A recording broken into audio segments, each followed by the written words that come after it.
Ano ba? 120.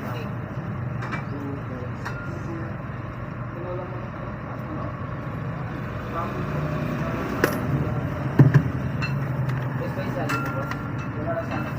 Parang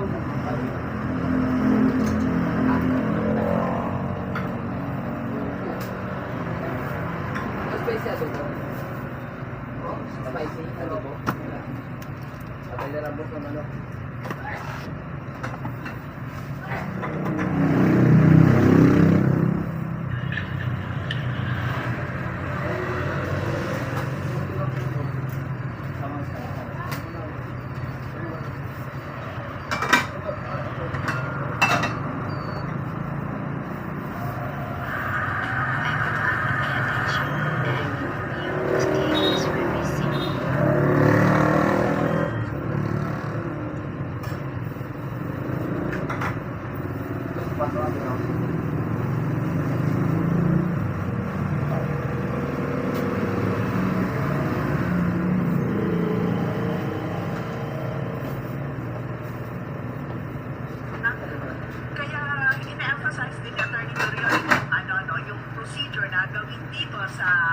Sa ating bansa para lang halagahan yung sinasabing due process. It is also because yung mga batas natin has already been installed. Questions of what's the meaning. So I don't want you down, but I can't find the words. Every time we say goodbye, baby,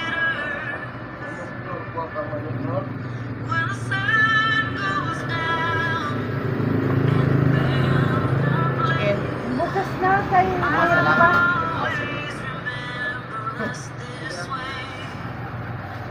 Ay! Yung bayad ko? Yung bayad ko sa tay? Aw. Ala! Naipunan ako yan. Ilan yun? Ilan yun? Meron kasi yan? Ito. Meron sa mukha?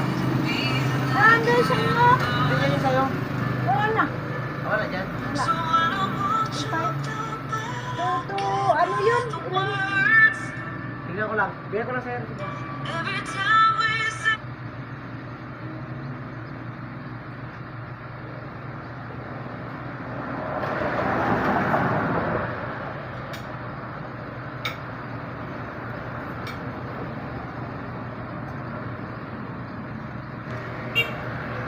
Magandang umaga guys at naman din sa ating karinderya ang Manor's Eatery guys.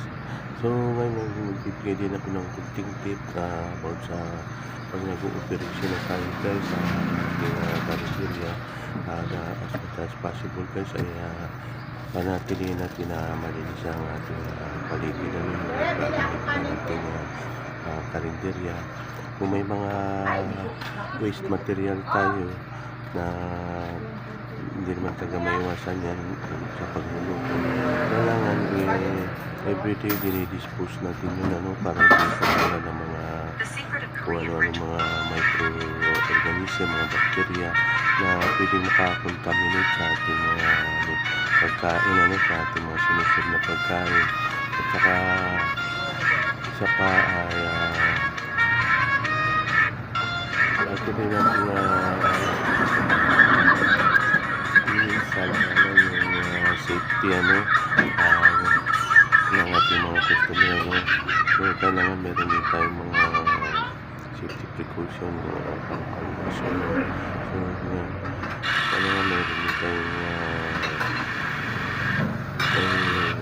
fire extinguisher so mayroon din kami yan guys at saka para kung sakaling maliit pa yung asoy mapula kagad guys at saka bago tayo makatawag ng sa purified protection kailangan pula na natin yung pula ng sulo na guys.